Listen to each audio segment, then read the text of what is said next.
welcome to a bonus episode of the Blooms and Barnacles podcast, where we talk about all things incredibly tenuously related to James Joyce's Ulysses. I'm Kelly. I'm Dermot. How are you today, Dermot? Very good, thank you. I am thrilled today because been, I get to talk to you about one of my favorite movies, which is The Third Man by Orson Welles. It's not by Orson That's right. Welles. It's not. It's starring Orson Welles. It's Corda, wasn't it? Well, the director's Carol Reed. Yes. And it was written by Graham Greene, and Right. Carol Reed helped him write as well. But it was originally. Well, let's get into it before we get into all this stuff. This is a movie from 1949. We've done a couple movie episodes, and I must say, Dermot, I really like doing the ones where we talk about a movie. Mm-hmm. But the two we've done were The Dead and Ulysses, and I would assume anyone who's listening to the James Joyce podcast has read The Dead and Ulysses. So we kind of just, barreled right into it and went for it. The Third Man is not strictly a Joyce movie. It's Graham Greene. It's based on a Graham Greene He wrote the novella. screenplay, too. Yes, yeah, we'll get in. We're going to talk a lot about Graham Greene today. So I was thinking what we could do is start with describing the film, give a quick rundown of the plot and characters. If you haven't seen the movie, you should go watch it. It's not super long. It's not like the Brutalist this year's 4 hours long. It's not one of those. It's a quick, maybe 90 minutes, noir. What genre would you put this in? Like a comedic noir, crime thriller. I'd give it comedic elements, Yeah. It does have, yeah. It's almost like a Pop-Boil detective story.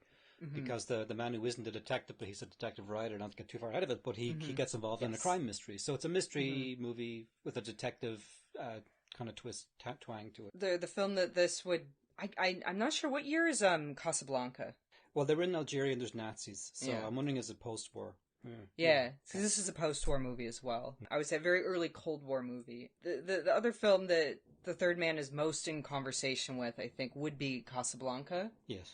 There's a lot of similar elements between the two, whereas I think Casablanca has a more hopeful or optimistic tone. There's a patriotism to it. There's we're fighting the good fight, and there's a more of a romantic element to it, I think is the word I'm searching for. Right. Third Man is more comedically cynical about a lot of the similar themes of people in wartime fighting against an unjust system and finding love and romance in the midst of it all. Yeah. What I want to do is, first of all, give a big spoiler warning. We're going to openly spoil everything. We have to in order to talk about certain elements of it. I would think it's not like a movie that relies on a lot of twists and turns, but there are some. Just go watch it, and if you don't mind spoilers, then forge ahead. But we'll give a quick rundown of the plot, and then we'll discuss plot elements. It'll be kind of similar to how we deal with Ulysses, where we'll talk about the text, and then we will talk about all of the extra textual stuff that sometimes ends up being a lot more... I don't want to say interesting, because in both cases the text is very interesting, but it adds a lot of depth and texture and nuance to what actually ends up on the page or on the screen. Mm-hmm. The Third Man is set in post-war Vienna, post-World War II Vienna, which I learned via this film that, like Berlin was partitioned by the Allies after the end of the war. Austria and Vienna in particular were also partitioned, but Vienna is partitioned into 4 sections.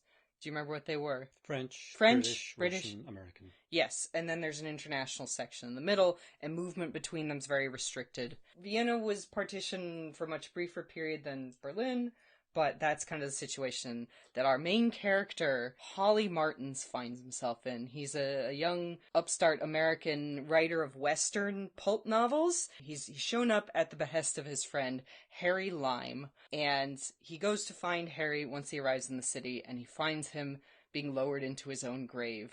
And that kind of sets things into motion of Harry had asked Holly to come, and when he shows up, Harry's already dead. Holly immediately thinks something is afoot. He starts talking to people that knew Harry. He hears this story about how he got hit by a car, and there's discrepancies. Some people say there were 2 men that carried his body off the street, but some of them say there was a third man. In the course of that, he meets Harry's girlfriend, Anna, who we learn is in Vienna on a fake passport. She's actually Czech, and if anyone finds out, she'll be repatriated to Czechoslovakia, which in 1948, there's a communist revolution there, so she doesn't want to go behind the Iron Curtain, basically. Over the course of investigating this, they figure out Harry Lime is actually still alive. He faked his own death, and he's been involved in a scheme to sell watered-down penicillin, which there's a big black market for in that post-war Vienna. Once Holly kind of sees the children who are sick with meningitis because they got bad penicillin, he aids the police. It ends in a very dramatic manhunt in the sewers of Vienna, where he must dispatch his old friend. And then it ends once again in the graveyard, the actual Harry Lime being lowered into the ground. Much smaller funeral at this time. Much smaller funeral. Because we all know he's a child killer, basically. Yeah, that's the third man.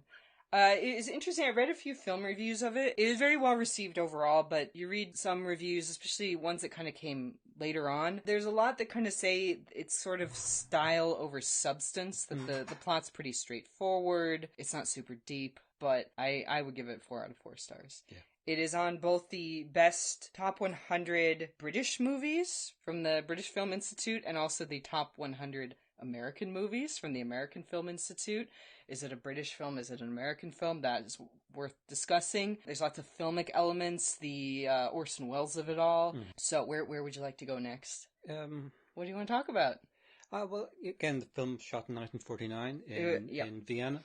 I assume it was in Vienna, right? Yes. It was on location. Yes, it was shot entirely on location. Not entirely. There were some, especially the sewer scenes, were sets. It was directed by Carol Reed and written by Graham Greene. The way it was written was, Graham Greene is known as like a novelist and short story writer. I have the novella version here. He wrote it out as a novella originally, always with the intention of adapting it into a screenplay. It was never meant to be a published novella, but The Third Man was a huge hit in its day, and so they did end up publishing the novella. I think Orson Welles went on to do like a series of radio plays called The Adventures of Harry Lime.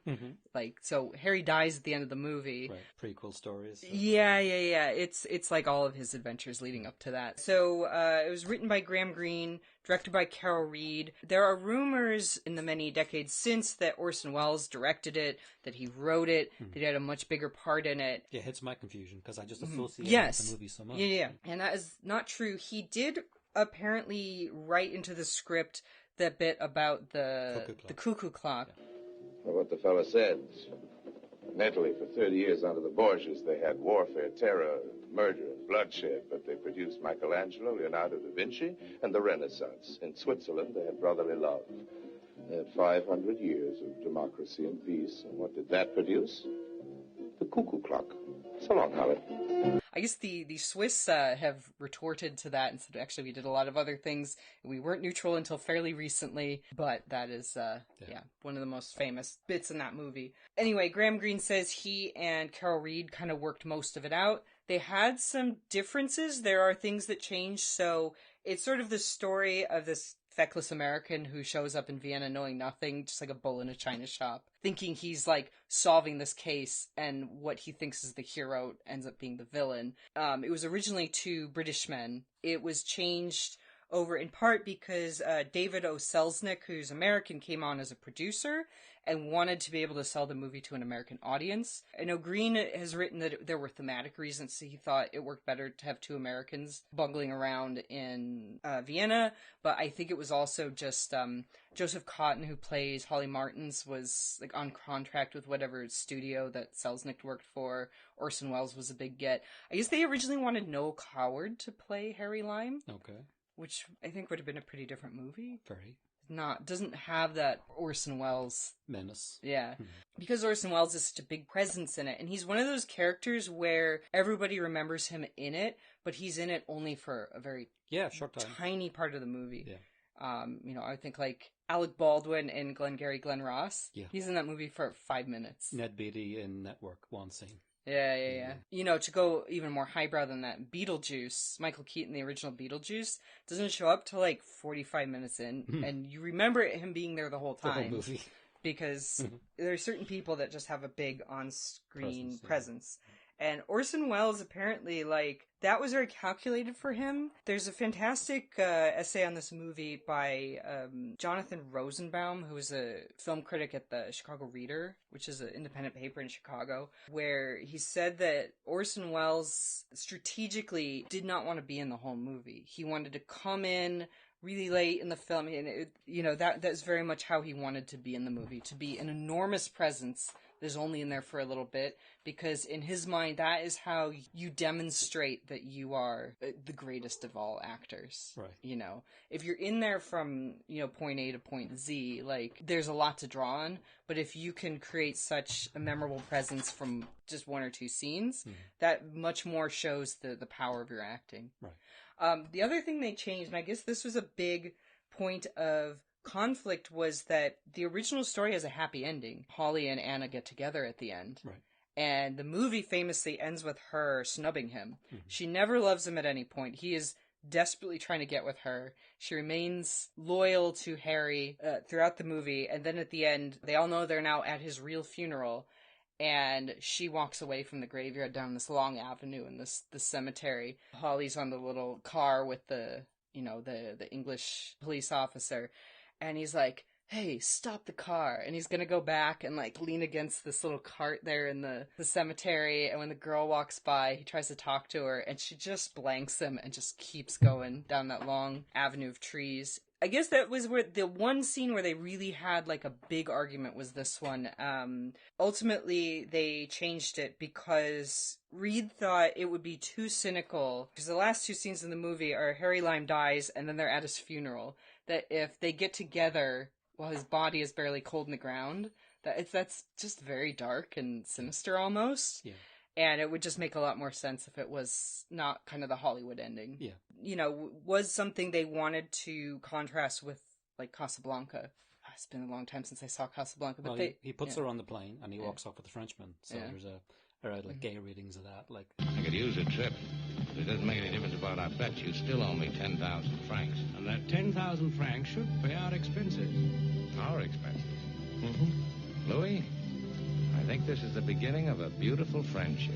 The two men walk off into the fog, and this could be the start of a beautiful friendship or something. Yeah, and you end it thinking she walks past him, she wants nothing to do with him. She is very well, walking into the arms of the Soviet police who are going to deport her to Czechoslovakia, and God knows what will happen to her in the vast expanse of the Soviet-influenced Eastern Europe. Is definitely presented as an existential threat within the film. She's just very headstrong, wants nothing to do with him. I think I really enjoy movies where the couple doesn't end up together. And I realized when we were watching, I was like, oh, this definitely falls into this weird micro genre that I really enjoy, which is just...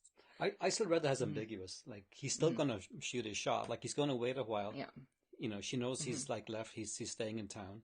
He's going to have, off camera, like, he's going to have one more fucking move at her. He is. He's missed his flight.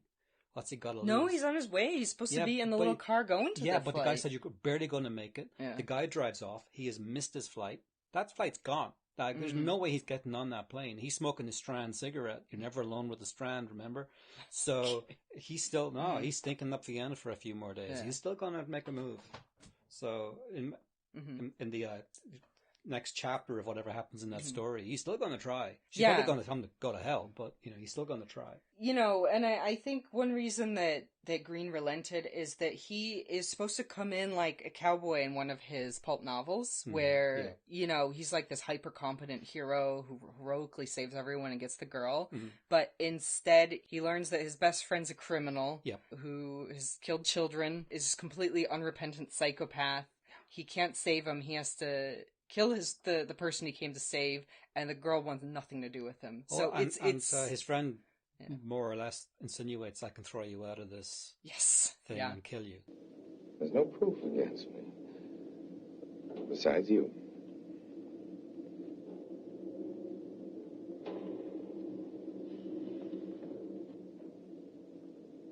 I should be pretty easy to get rid of. Pretty easy. Wouldn't be too sure. I carry a gun. Don't think they'd look for a bullet wound after you hit that ground. Dug up your coffin.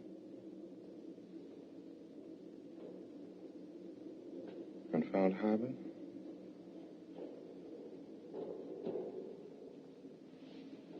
Mm-hmm. Pity.